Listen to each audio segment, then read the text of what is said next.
Братья, яко чада света ходите, плод духовный есть во всякой благостыне и правде истине, искушающее, что есть благоугодно Богови, и не приобщайтесь к делам неплодным тьмы, паче же и обличайте, бываемое болотное от них странно есть и глаголоти, вся же обличаемая от света являются, и от всего явлемое свет есть, сего ради глаголит восстань, спя и воскресни от мертвых, и осветит тебя Христос. Глядите, убо, как опасно ходите, не яко же не мудри, но яко же премудри, и скупующее время, яко дни, лукави суть. Сего ради не бывайте несмысленны, но разумевающие, что есть воля Божия, и не упивайтесь вином, в нем же есть дух, но паче исполняйтесь духом, глаголище себе во псалмех и пениях, и песнях духовных, воспевающие и поющие в сердцах ваших Господи. Братья, Авраам два сына имея, единого от рабы, а другого от свободные, но иже от рабы по плоти родися, а иже от свободные по обетованию. Я же иносказаемое, сия вместо два завета, едину от горы Синайские, в работу рождая, иже есть Агарь, Агарь без сына есть, гора есть в Аравии, прилагается же нынешнему Иерусалиму, работает же щады своими, а Вышний Иерусалим свобод есть, и же есть мати всем нам, писано бо есть, возвеселитесь, не плоды, не рождающие, расторни и возопи, не болящие ко многое чада пустые паче, нежели имущие мужа.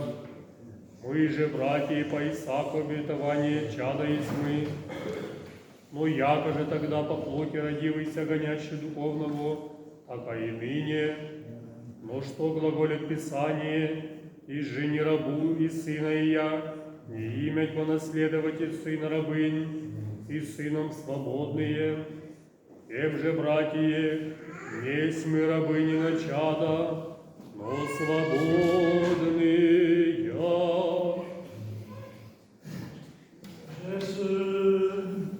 Lecture de l'épître de Saint apôtre Paul aux Épiciens. Frères, conduisez-vous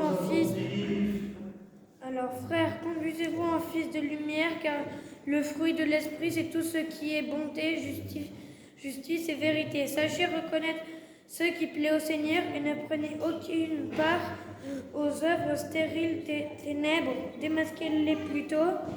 Ceux qui s'y fait en cachette, on rougit même d'en parler. Mais quand ces choses-là sont démasquées, leur réalité se révèle au grand jour, car ce qui révèle tout, c'est la lumière. C'est pourquoi l'enfant, toi qui dors, éveille-toi d'entre les morts, relève-toi, et le Christ t'illuminera.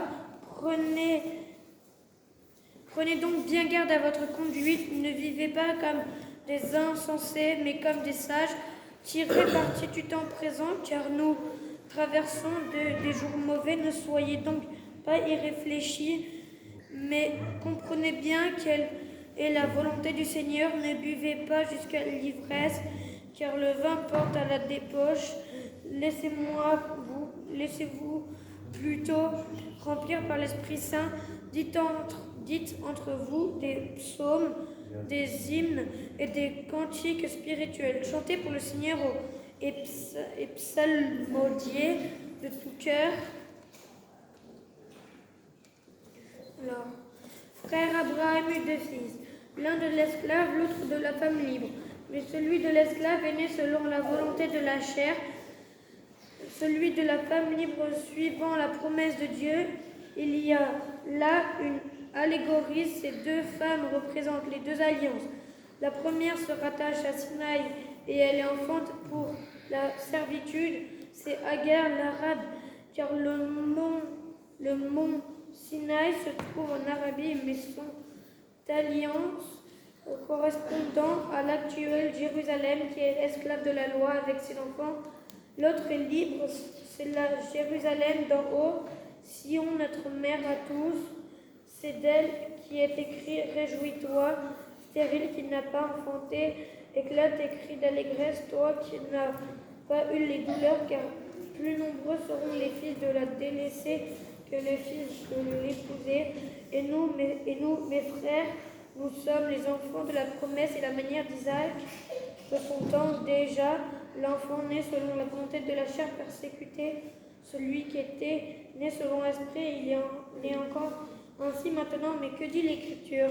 Chasse l'esclave et son fils avec le fils de la femme libre, il ne peut hériter. Aussi, mes frères, non n'est ce point de l'esclave, mais de la femme libre que nous sommes les enfants.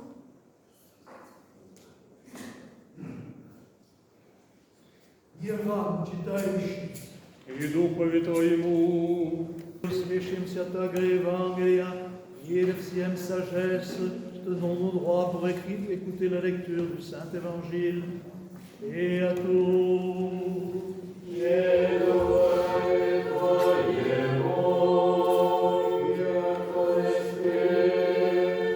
Lecture du Saint-Évangile selon Saint Luc.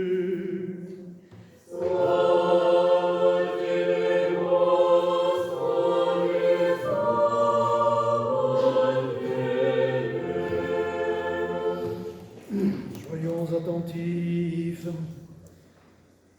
Le Seigneur dit, la lampe du corps, c'est l'œil.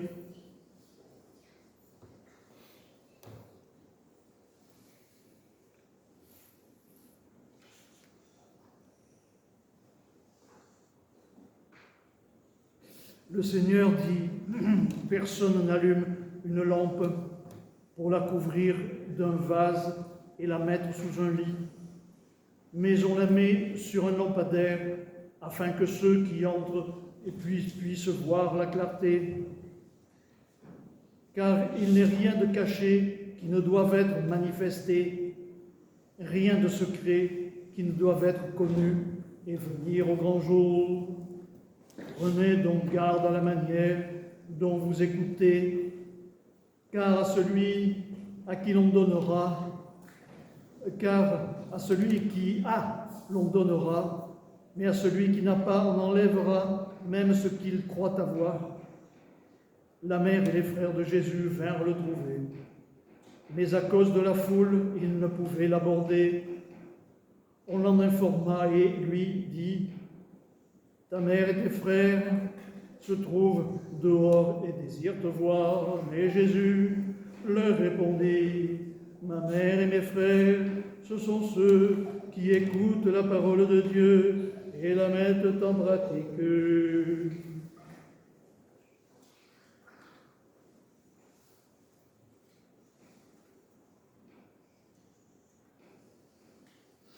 En ce temps-là, comme il entrait dans un village qui lépreux vinrent à sa rencontre et se tenant à distance, ils crièrent d'une voix forte, « Seigneur Jésus, aie pitié de nous !» À cette vue, il leur dit, « Allez vous montrer aux prêtres. » Et pendant qu'ils y allaient, ils se trouvèrent guéris. L'un d'entre eux, voyant qu'il était guéri, revint sur ses pas, glorifiant Dieu à haute voix. Il se prosterna aux pieds de Jésus, le visage contre terre, et le remercia. Oh, c'était un Samaritain. Prenant la parole, Jésus lui dit, « Est-ce que tous les 10 n'ont pas été guéris? Les 9 autres, où sont-ils? Ne s'est-il donc trouvé que cet étranger, pour revenir ici, rendre gloire à Dieu? » Puis il ajouta, « Lève-toi et va-t'en, ta foi t'a sauvé. »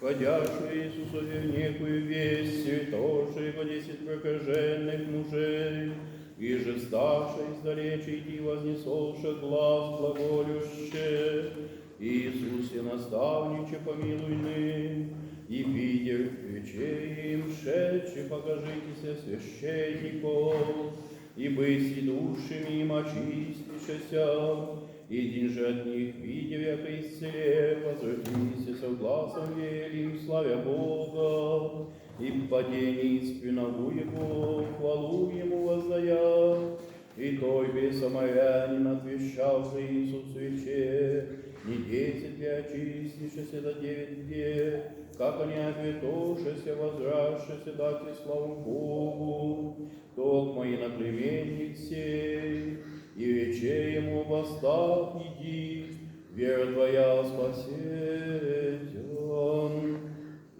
Рече Господь, никто же светильников же покрывает его сосудом, или под одр подлагает, но на свечник возлагает, да входящий видят свет, не его тайну, еже не явлено будет ниже утаенно, еже не вознается и в явлении видит, блюдитесь оба, как услышите, и же во имя даться ему, и жаше не има, и же мнится имея возмется от него, видоше же к нему, мать и братья его, и не можах побеседовать к нему народа ради, и возвестиша ему глаголюще, мать твоя и братья твоя вне стоят,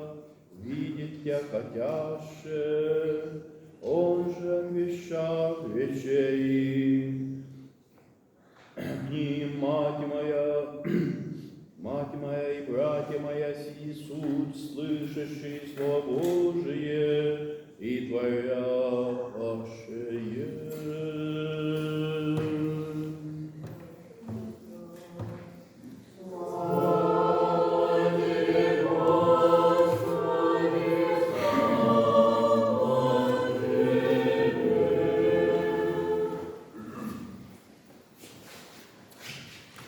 Se rendre hier en pèlerinage à Apt.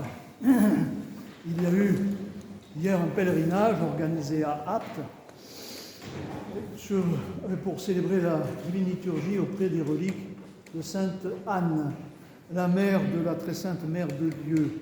Parce que nous célébrons aujourd'hui la conception de Sainte Anne, c'est pour ça que l'icône de Sainte Anne figure ici sur l'autel à la disposition de votre vénération. Donc nous remercions tous nos frères et nos pères, les deux pères André et le père Anton qui ont pu aller célébrer hier à Apt. Sachez-le, ceux qui n'étaient pas au courant ou ceux qui n'ont pas pu y aller, si vous passez par Apt, faites un détour dans l'abbatiale à Apt pour aller vénérer ces saintes reliques.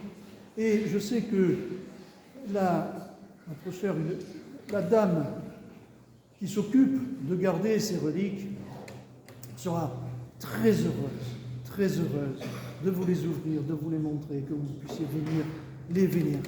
Et nous rendons grâce à Dieu d'ailleurs que nous sommes toujours très bien reçus sur les sites ici en France, au sud, où nous nous trouvons, qui contiennent des saintes reliques à notre disposition. Et vous vous souvenez, nous aimons à nous rappeler qu'elles ne font pas que contenir ces saintes reliques, c'est dans ces lieux que sont venues ces saintes reliques. Ces saintes reliques, on pourrait dire, se sont faites apporter elles-mêmes jusqu'ici. Elles ont fait un si long voyage. Et nous qui sommes à côté, c'est pas grand-chose, pensons-y, c'est la moindre des choses, de venir les vénérer, de venir leur rendre hommage et de venir les remercier. Au sujet de la conception de Sainte Anne, il y a peu de choses. Il y a peu de choses dans les Écritures. Et, bon, parmi vos lectures, je peux peut-être vous suggérer, je ne peux pas dire je vous recommande parce qu'il n'y a pas de nihil obstat. Le nihil obstat, c'est l'imprimature, c'est-à-dire l'autorisation d'une autorité ecclésiale et en l'occurrence l'autorisation du Vatican lorsque ce livre est sorti.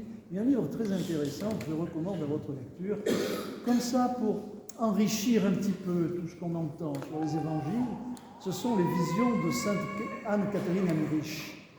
Les visions de Anne-Catherine Emmerich. Et il y a un passage très intéressant, tous les passages sont intéressants, à propos justement de la conception d'Anne avec Joachim, qui ont reçu la bénédiction de concevoir la Sainte Mère de Dieu. La Sainte Mère de Dieu, on va le voir plus tard, est ainsi, d'une certaine façon, enfant de la promesse. Je fais une parenthèse pour dire aux parents qui ne sont pas habitués ici que laissez les enfants aller, ils sont chez eux, ils ne dérangent personne.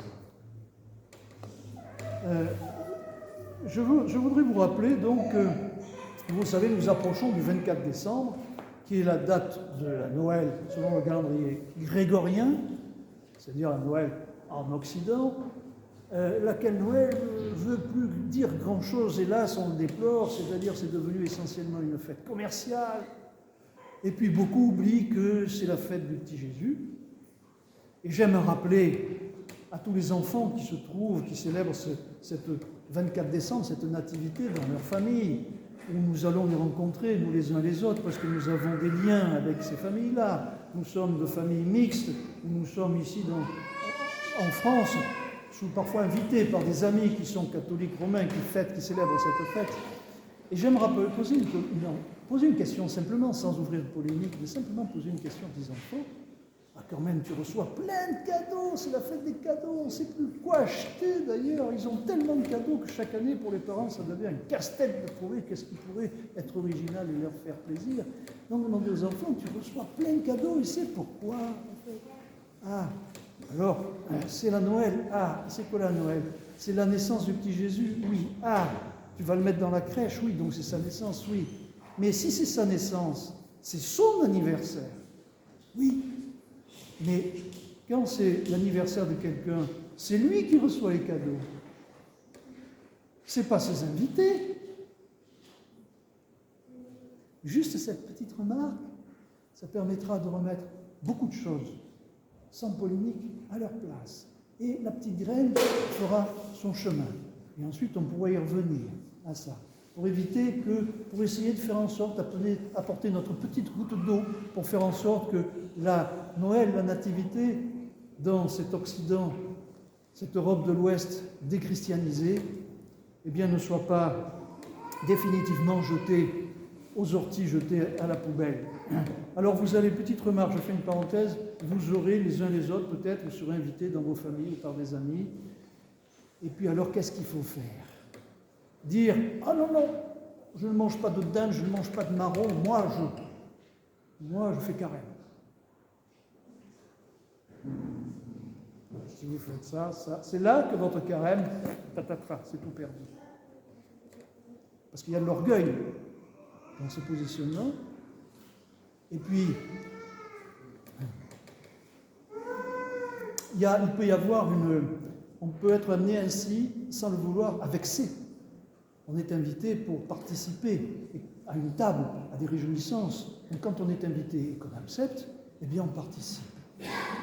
Et notre vrai carême, à ce moment-là, ça sera de faire une petite parenthèse dans notre carême alimentaire, dans nos efforts, etc., pour vraiment honorer les gens, respecter nos autres, et ne pas nous mettre en avant. Souviens-toi, quand tu jeûnes, parfume-toi la tête et ne te couvre pas de cendre. Parfume-toi la tête, souris et sois heureux lorsque tu jeûnes. Et que notre jeûne soit le respect de l'autre, le respect des familles qui nous invitent. Et tout de suite après, on pourra fermer la parenthèse et poursuivre nos efforts physiques, nos efforts de carême pour arriver jusqu'à la nativité qui sera, bien sûr, comme vous le savez, le 7 décembre. Alors à propos de cette nativité, nous n'avons pas encore tout à fait décidé si ça sera à l'abbaye Saint-Victor comme chaque année ou ici, probablement à l'abbaye Saint-Victor. L'autorisation n'est pas encore reçue. Vous serez avertis par les réseaux sociaux, donc si ce sera ici ou à Saint-Victor. Mais a priori, ça devrait être à Saint-Victor, donc dans la nuit du 6 au 7 janvier. Alors, le Saint Pôtre, dans ses épîtres si didactiques toujours, vous avez remarqué, nous dit que l'épître de la féerie, l'épître du dimanche, est en correspondance curieusement avec l'épître de la fête de Sainte-Anne. Souvent, les lectures parfois elles sont croisées, elles sont souvent en écho, elles se correspondent. Et on retrouve dans cette épître beaucoup de choses qu'on va retrouver dans le deuxième évangile, l'évangile de Sainte-Anne. Tout ce qui est caché, nous dit saint Paul, doit être révélé.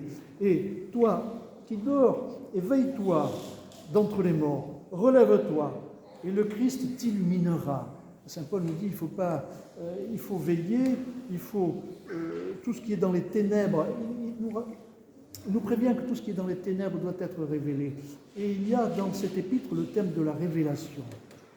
Et les forces négatives aussi seront anéanties, mais elles se révéleront, les forces négatives. Et ce que saint Paul nous dit, c'est d'être vigilant, bien sûr. C'est d'être vigilant, il nous prévient, attention, il va arriver des choses très difficiles, mais ce n'est pas pour nous défendre contre un ennemi extérieur.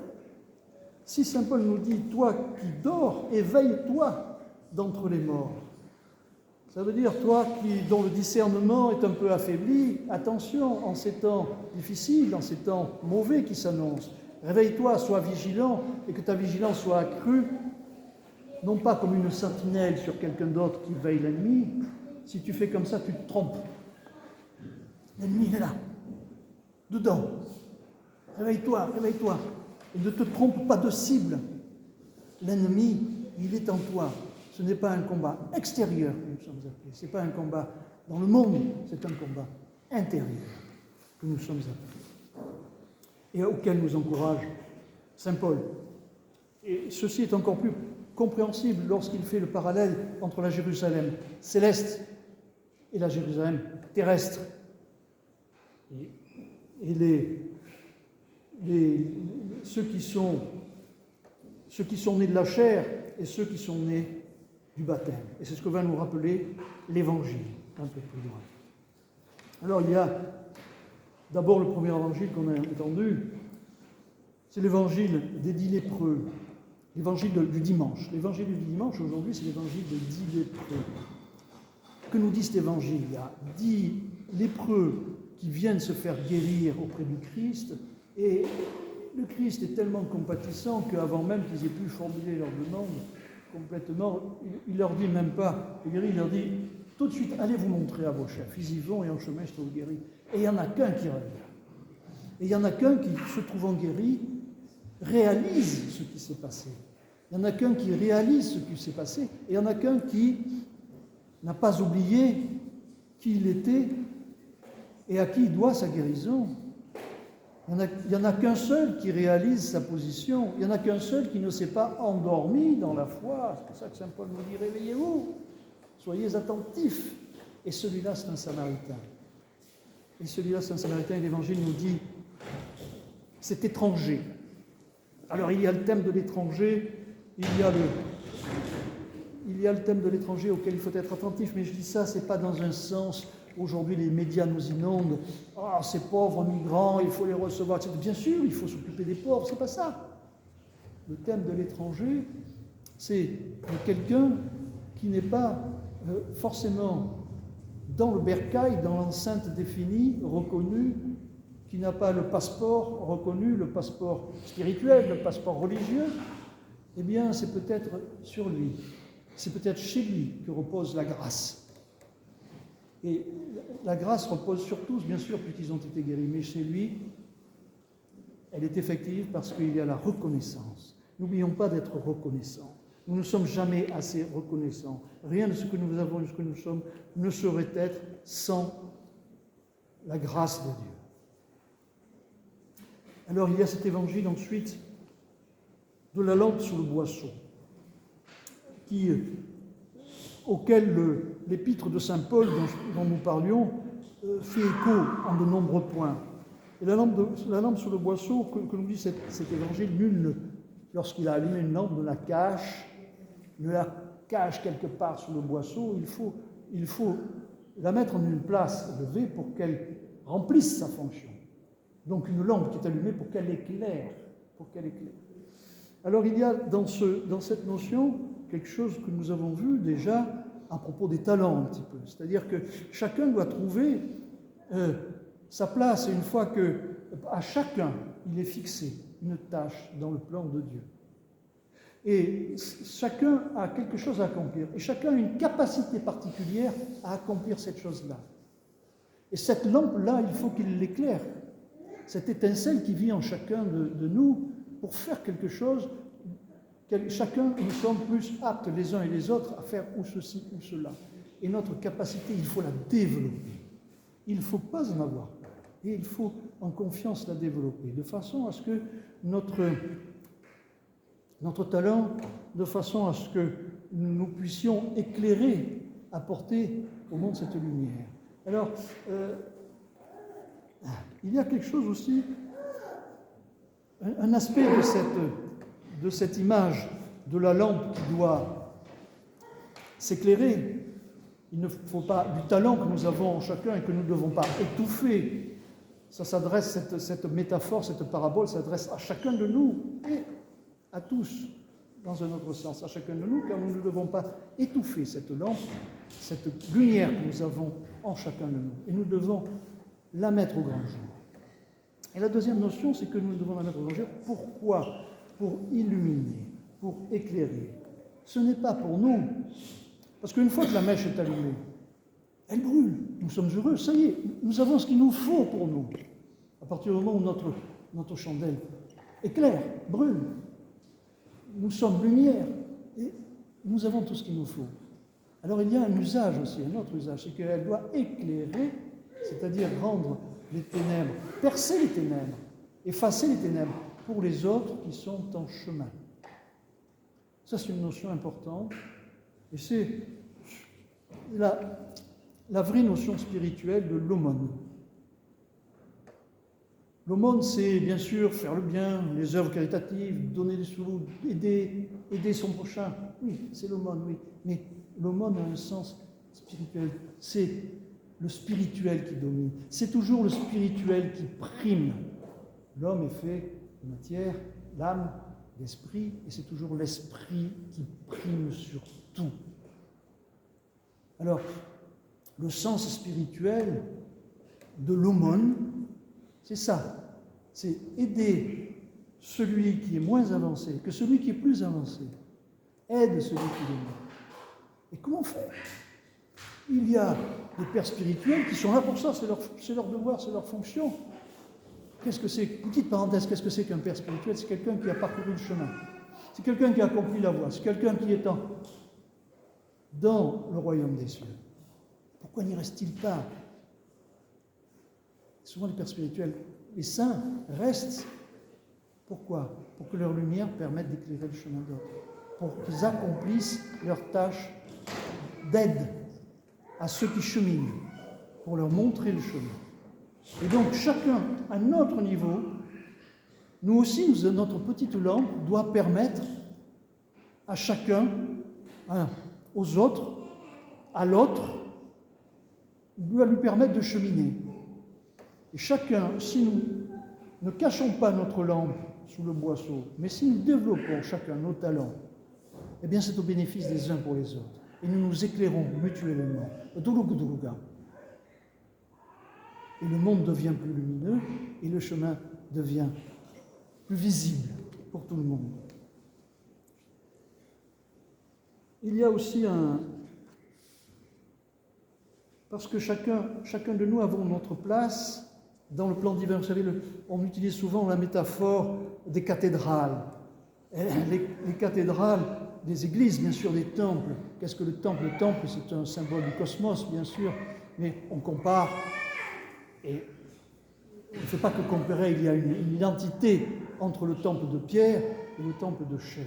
C'est-à-dire que le temple bâti est à l'image du temple humain, du temple de chair, qui est constitué de tous les fidèles et de tous les baptisés. Et chacun dans ce temple a sa place, chaque pierre a sa place. Il y a des pierres qui sont taillées comme ceci, d'autres comme cela, Et chacun doit trouver sa place, chacun doit trouver son talent, chacun doit trouver, se réaliser, chacun doit trouver son talent. Et chacun, de cette façon-là, sous cette métaphore, chacun doit trouver sa place.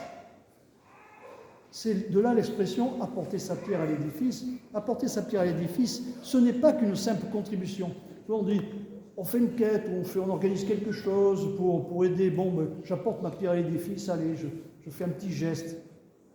Ça, c'est le sens courant qui a oublié la beauté du sens spirituel, qui est tout à fait autre chose.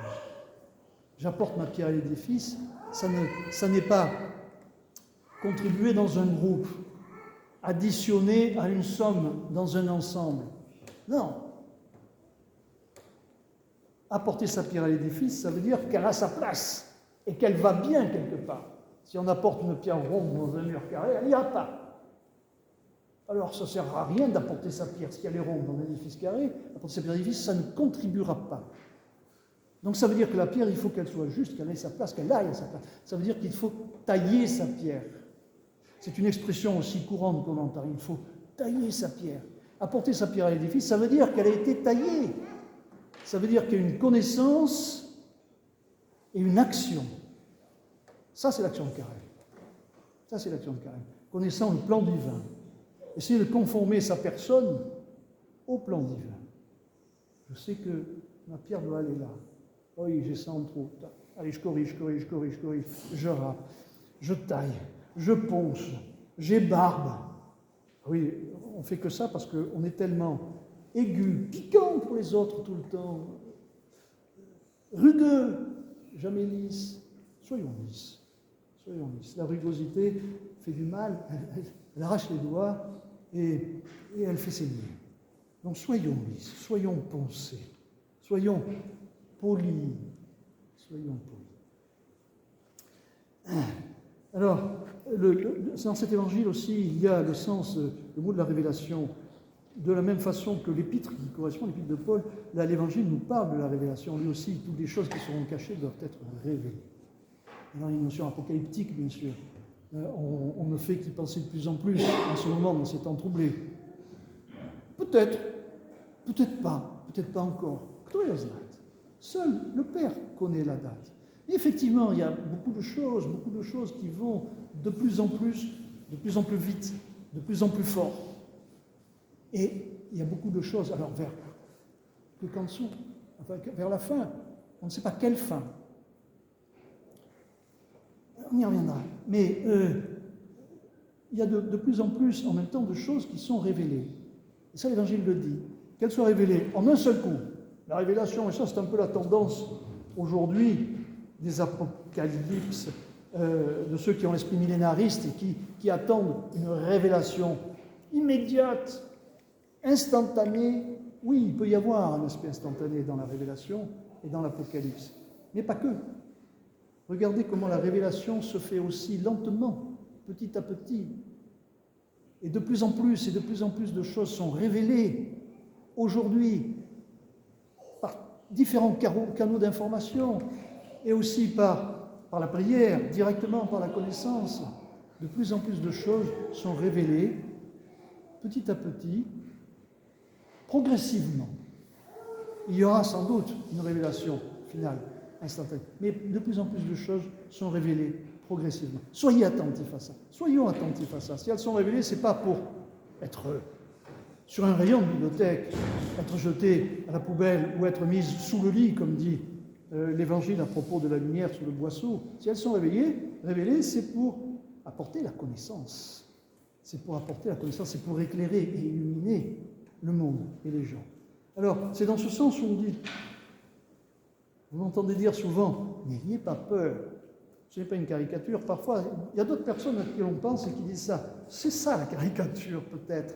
Le Christ en premier nous a toujours dit, tout le temps, le Christ d'abord, le Christ uniquement. N'ayez pas peur. Souvenez-vous des apôtres dans la barque lors de la tempête. N'ayez pas peur et suivez-moi. Malgré ses reniements, Pierre a eu tellement peur qu'il a renié 3 fois, mais quand il a compris que le Christ était tout-puissant, il lui avait dit qu'il n'a plus eu peur. Alors n'ayez pas peur.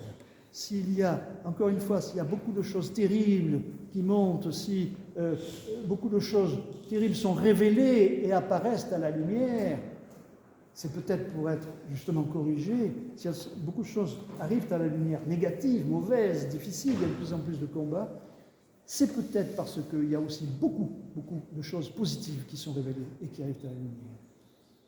Le monde lumineux arrive et de plus en plus présent parmi nous. Et cela ne plaît pas à l'ennemi. Et c'est pour ça qu'il se déchaîne. Il faut regarder la vraie cause et pas inverser, et pas être illusionné par les apparences. On se dit, ah, c'est la catastrophe, les guerres, la catastrophe, ça va peut-être faire venir le Messie. Non. C'est parce que le Messie arrive qu'il y a des guerres et des catastrophes et que l'ennemi se déchaîne. Il se déchaîne partout. C'est parce qu'il y a que du bon qui arrive, que l'ennemi se déchaîne, qu'on voit aussi de mauvaises choses. Alors, n'ayez pas peur. N'ayez pas peur, concentrez-vous. Nous devons nous concentrer vers l'intérieur et non pas vers l'extérieur.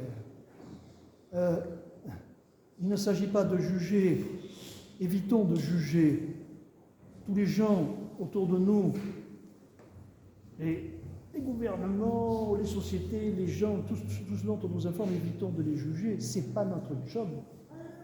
Évitons de juger nos frères et nos sœurs, ce n'est pas notre job. Qui d'entre nous a reçu une patente écrite, puis instituée, souverain juge, pour juger, pour savoir si un tel fait bien son carême, un tel fait bien son carême, ou si en temps de carême il faut faire ça. Qui juge? On a du juge. Si un seul moment, en voyant notre frère, notre sœur, qui vit sa vie et qui ne fait pas un carême comme on entend dire qu'il faudrait le faire, si à ce moment-là, nous n'avons pas un regard seulement d'amour sans juger, à ce moment-là, notre carême est fichu. Nous avons tout perdu. Ce n'est pas la peine de faire carême. Donc, ne nous substituons pas au juge. Ne nous justifions pas, n'essayons pas de nous justifier dans une attitude qui n'est pas la nôtre. Quel est notre travail, le temps de carême? Il nous reste encore une quinzaine de jours, 2 petites semaines pour corriger le tir si ce n'est pas le cas. Notre travail, c'est un retour sur soi.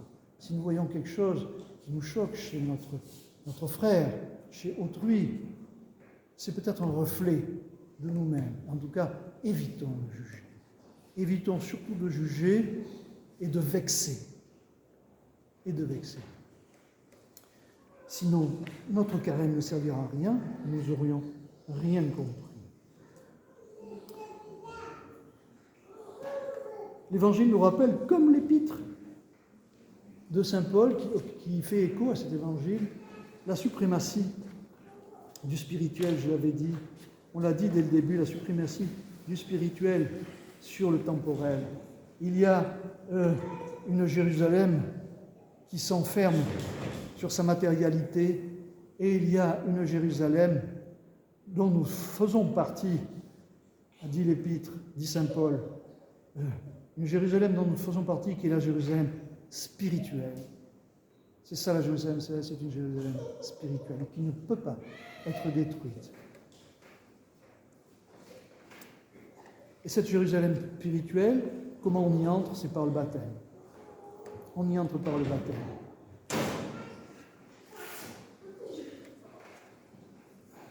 Il y a le vrai Israël et le faux Israël.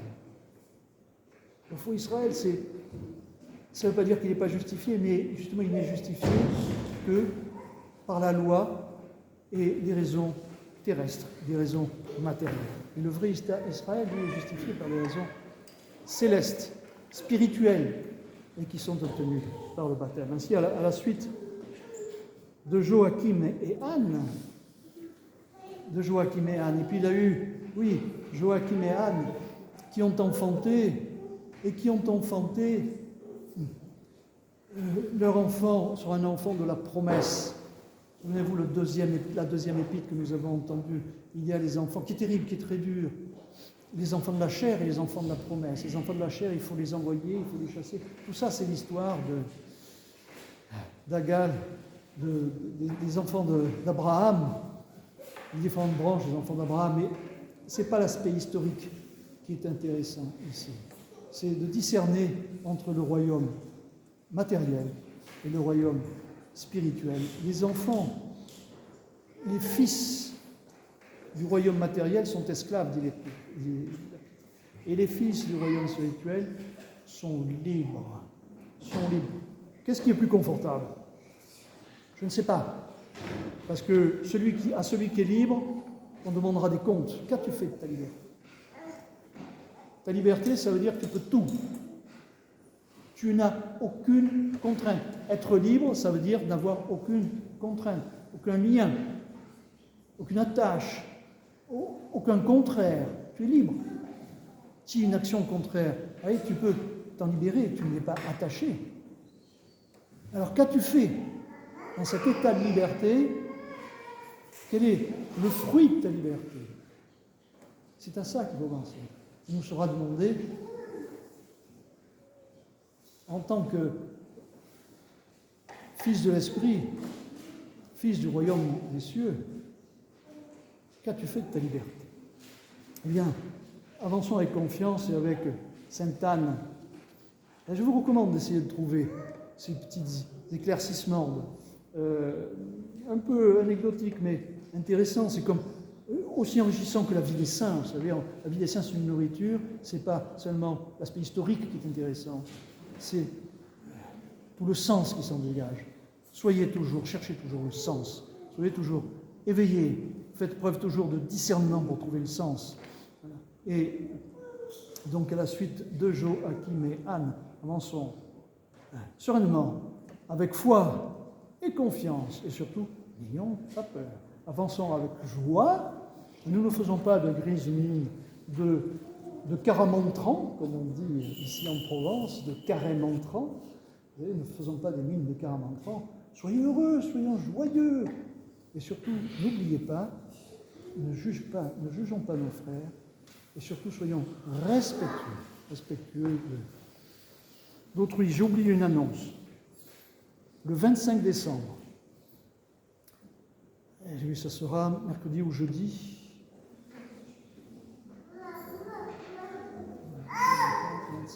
Mercredi 25 décembre, pour ceux qui le souhaitent, pour ceux qui sont disponibles, il y aura ici une liturgie. Comme chaque année, Père André fera une liturgie le 25 décembre au matin, 9h et 10h les liturgies. Voilà.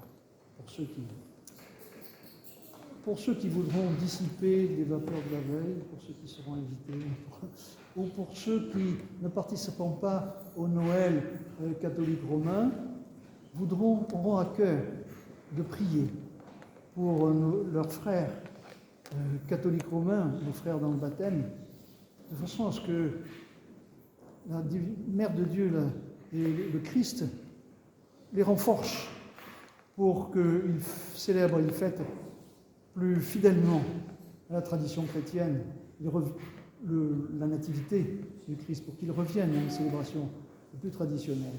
Mais en attendant, ceux qui voudront se joindre pour prier pour eux, voilà, il y aura une liturgie le 25 décembre, ici, à 10h. Que la très sainte Mère de Dieu, dans l'approche des souffrances de son enfantement, ne nous oublie pas et nous protège. Amen.